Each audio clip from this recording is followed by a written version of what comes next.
Paano kung maglaho ang mga tao sa Earth? Ang mundo ay may kasalukuyang 8 billion na tao at malaki ang papel natin sa air pollution, deforestation at pagsira sa mga natural na tirahan ng hayop. Pero ang tao rin ang nagbuo ng kultura, mga relasyon at lipunan na nagbibigay ng meaning at purpose sa bawat aspeto ng mundo. Pero isipin mo na lang, paano kung biglang maglaho lahat ng tao sa mundo? May mangyayari bang malaking sakuna o mas magiging masigla at malaya ang kalikasan sa ating pagkawala? Tara, pag-usapan natin ang posibleng kapalaran ng Earth kapag nawala ang sangkatauhan. Dahil sa dami ng unpredictable scenarios, maraming dahilan kung bakit posibleng mawala ang mga tao. Naranasan na natin ang mga pagsubok tulad ng global pandemic, global warming at giyera. Posible ring mangyari ang mga sakuna tulad ng pagsabog ng bulkan o pagbangga ng asteroid, tulad na nangyari sa extinction ng mga dinosaurs noon. Sa religious aspect naman, meron ding konsepto na tinatawag na the rapture, kung saan ang mga naniniwala ay sinasabing aakyat sa langit habang may mangyayaring malaking pagbabago sa Earth. Nakakatakot isipin, pero sige, sa ngayon, isipin natin na biglang nawala ang lahat ng tao sa Earth sa isang iglap. Sa unang mga linggo, matapos mawala ang mga tao, mabilis na magiging problema ang kalagayan ng mga alagang hayop tulad ng aso at pusa. Yung mga nasanay na pinapakain araw-araw ay maghahanap ng paraan para makalabas at makapaghanap ng pagkain. Pero yung mga nakulong sa loob ng bahay o mga cages, alamang hindi tatagal at hindi na makakasurvive. Sa mga zoo naman, mas malala ang sitwasyon. Ang mga hayop doon, lalo na yung mga hindi native sa environment, ay walang kakayahang maghanap ng pagkain o tubig para sa sarili nila. Kaya mabilis silang mamamatay. Habang ang mga hayop tulad ng mga daga at ibon na dati takot lumabas ay unti-unting magsisimulang gumala ng malaya sa mga kalye at maghahanap ng pagkain sa mga basurang naiwan ng tao. Kahit ang mga houseplants tulad ng peace lilies ay apektado rin at mabilis na mamamatay dahil walang magdidilig sa kanila. Pero ang iba naman ay pwedeng tumubo at mabuhay ng mas matagal katulad ng snake plant, ZZ plant at photos. Ang mga grocery stores at palengke ay magiging epicenter ng mabahong amoy mula sa nabubulok na pagkain. May malaking pagbabago rin sa kalidad ng hangin. Unti-unting gaganda ito dahil wala ng emissions mula sa mga sasakyan at pabrika. Mas malinis din ang mga ilog at lawa dahil wala ng industrial waste. Pero ang pinakadelikadong mangyayari ay ang pagtigil ng mga nuclear power plants. Kapag wala ng tao na magme-maintain sa mga ito, hihinto ang paglamig ng nuclear waste. Ang tubig na nagpapalamig sa nuclear waste ay mabilis na kukulo na magre-resulta sa malakas na pagsabog at sunog. Ang mga radioactive na chemical na lalabas ay kakalat sa kapaligiran, partikular sa lupa, ilog at lawa. Ang kontaminasyon ay magiging mapanganib sa wildlife at ecosystem sa mga lugar na apektado. Ang ilang chemical ay magiging delikado sa loob ng 300 taon, habang ang plutonium, ang isa sa pinakadelikadong elemento, ay mananatiling radioactive at makakasama sa kalikasan ng higit 240,000 years. Pagkalipas ng ilang taon matapos mawala ang mga tao, unti-unti nang aangkinin ng kalikasan ang mga urban areas. Magsisimula nang tumubo ang moss at fungus sa mga kalsada at highway. Sa mga bansang malalamig, ang kanilang winter ay magiging dahilan ng pagkasira sa mga estruktura dahil sa pagyeyelo at pagkatunaw ng yelo, na magre-resulta sa mga bitak. Sa mga bitak na ito, tutubo ang mga bagong halaman tulad ng mustasa, shamrock at damo. Sa lahat ng lugar, ang mga estruktura ng tao ay magsisimulang magpakita ng senyalis ng pagkasira. Ang mga bubong ng bahay ay magsisimulang tumagas, ang mga pako ay kakalawangin, at ang ilang gusali ay maaaring gumuho. Sa mga paunahing lungsod, ang mga kalye ay matatambakan ng mga nagkalat na bubog mula sa mga nahulog na bintana ng mga skyscraper. Ang populasyon ng mga hayop, lalo na sa mga lugar na hindi apektado ng radiation, ay lalaki dahil wala ng mga tao na mga ngaso o sisira sa kanilang mga tirahan. Mas dadami ang mga insekto dahil wala ng pesticides, kaya mas maraming pagkain para sa mga reptiles at mga daga. Sa mga lugar na kontaminado ng radiation mula sa mga sumabog na nuclear power plant, mananatiling walang buhay ang kapaligiran. Ang ecosystem sa mga lugar na ito ay patuloy na mamamatay dahil sa radioactive contamination. Sa karagatan, makikita ang unti-unting pagbuti ng kalidad ng tubig habang bumababa ang polusyon mula sa industrial waste at sewage. Babagal ang pag-acidify ng dagat dahil sa pagbaba ng CO2 o carbon dioxide sa atmosphere, na magbibigay daan sa mga marine ecosystems na makabawi mula sa mga pinsalang dulot ng sobrang pangingisda at polusyon.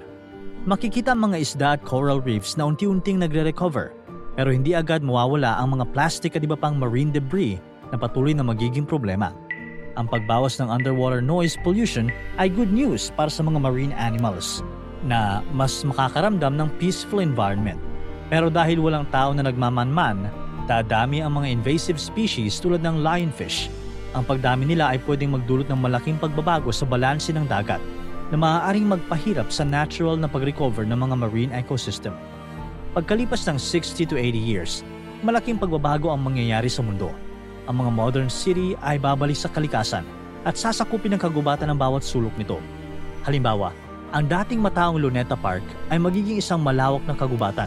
Ang mga puno ng Nara, Acacia at Banaba ay lalaki at dadami, habang ang mga Gumamela at Sampaguita ay lalago sa bawat kanto. Ang mga skyscraper sa Makati at BGC ay magiging tahanan ng iba't ibang ibon at halaman. Ang mga kalsada tulad ng EDSA at C5 ay magiging natural na daluyan ng tubig tuwing tagulan dahil wala ng drainage system na magme-maintain dito. Ang mga lumang riles ng LRT at MRT ay magiging mga tulay na punong-puno ng baging at halaman. Sa Baguio City at mga terraces sa La Trinidad ay babalik sa kanilang natural na anyo at magiging bahagi ng isang malawak na kagubatan sa Cordillera. Ang Session Road ay magiging masukal na daan na napapaligiran ng pine trees at katutubong halaman. Ang mga rice terraces sa Ifugao ay mananatiling berde, ngunit sa halip na palay, iba't ibang damo at halaman ang tutubo rito. Ganito rin ang mangyayari sa marami pang lugar sa buong mundo. Pagkalipas ng 200 to 300 years, malaki na ang pagbabago sa mundo. Maraming matataas na gusali sa syudad ang sira-sira na, at ang iba naman ay posibleng bumagsak na dahil sa pag-akyat ng mga halamang sumisira sa estruktura at pagguho ng mga materyales tulad ng konkreto at bakal. Sa panahong ito, babagsak na rin ang mga dam at sementadong estruktura sa paligid ng mga ilog. Kaya malaya nang aagos ang tubig kung saan-saan. Ang mga dating kinokontrol ng konkreto ay magiging natural na daluyan ng tubig at habitat ng mga isda at halaman. Ang mga natirang bagay sa mga museum vaults tulad ng mga sinaunang artifact ay nagbibigay pa rin ng ideya tungkol sa nakaraan. Ang mga plastic at metal sa mga dating dump sites ay mistulang mga modern fossil na. Sa mga lugar na dati may nuclear power plant, maaaring may residual radiation pa rin, pero unti-unti nang bumabalik sa normal ang environment sa mga apektadong lugar. Ang ginto, diamante at ilang uri ng pera tulad ng mga coin ay maaaring manatili pa rin sa mga tagong lugar tulad ng vault. Ngunit sa mundo na walang tao, wala na silang halaga o pakinabang. Ang papel na pera naman na dati pinagkakaguluhan ay for sure nabubulok na sa mga panahong ito. 500 to 1,000 years mula nang mawala ang tao, magiging isang green paradise ang mundo.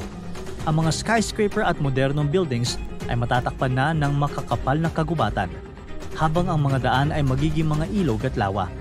Mas magiging malamig ang klima dahil sa pagdami ng mga puno na nag-a-absorb ng carbon dioxide. Ang mga lugar na dating mainit tulad ng Metro Manila ay magiging mas presko dahil sa mga bagong kagubatan na bumabalot dito. Ngunit, hindi pa rin perfect ang lahat. Ang mga plastic at iba pang basura ay mananatili pa rin sa kapaligiran at maaari pa rin na magpatuloy ang mga epekto ng global warming. Ang ilang lugar ay maaaring makaranas pa rin ng matinding ulan o init. Kakalat din ang mga hayop sa maraming lugar. Sad news nga lang dahil karamihan sa mga alagang hayop tulad ng mga pusa at aso ay maaaring mawala na. Ang ilan sa kanila at ang iba pang mga domesticated animals tulad ng mga kabayo at baka ay nag-e-evolve na rin pabalik sa kanilang wild state. Ang mga ito ay makikita sa kagubatan, open fields o sa tabing dagat bilang mga bagong species. Ang bilis ng mga pagbabago, di ba? Kaya pagkalipas ng 5 to 10 million years, halos wala nang matitirang bakas ng tao sa Earth. Ang mga sikat na monumento tulad ng Mount Rushmore ay makikita pa rin. Pero sobrang apektado na ng erosion. Ang mga mukha ng mga presidente ay halos hindi na makikilala. Ang mga sinaunang istruktura tulad ng Great Pyramid of Giza at Great Wall of China ay matutuntun pa rin. Pero magiging ibang-iba na ang itsura nila kumpara sa dati. Karamihan sa mga gusali at iba pang man-made structures ay matagal nang nawasak at natakpan. Kahit halos wala ng bakas ng tao, hindi pa tapos ang pag-recover at pag-evolve ng mga ecosystem. Ayon sa mga pag-aaral, ang kompletong pagbalik ng biodiversity at ecological complexity matapos ang malaking extinction event ay maaaring abutin ng 2 hanggang 10 million years o higit pa. Pagdating ng humigit kumulang 5 billion years mula nang maging extinct ang mga tao, ang lumalaking araw ay lalamunin ng Earth pati ang lahat ng bakas ng buhay ng tao sa planeta. Parang na-reformat ang lahat. Buti na lang, may isang bagay na magpapatuloy. Ang Voyager space probes na nagsimulang maglakbay noong 1977 ay ang huling ebidensya ng ating naging existence. Ang mga probes na ito ay may daladalang golden record na parang time capsule ng mga tunog at larawan mula sa Earth. Kahit na maliit ang posibilidad, may chance pa rin na isang advanced civilization ang makakakita ng mga ito sa hinaharap. Kung mangyari iyon, makikita nila ang ating musika, kultura at mga mensahe mula sa nakaraan. Kaya kung maglalaho ang mga tao sa Earth, bad news dahil mawawala ang intelligent life form. Pero good news dahil unti-unting makakabawi ang kalikasan. Sa simula, may mga hayop na mamamatay pero sa loob ng milyon-milyong taon, muling magiging masigla ang mundo. Ang mga dating lungsod ay magiging gubat at ang mga ilog ay dadaloy ng natural. Bagamat may mga lugar na patuloy na maapektuhan ng nuclear disasters at plastic pollution, sa huli, mawawala ang bakas ng tao at babalik ang Earth sa dating green paradise. Para tuloy-tuloy ang saya at kwentuhan, huwag kalimutan mag-subscribe sa Bubbly YouTube channel at pindutin ang notification bell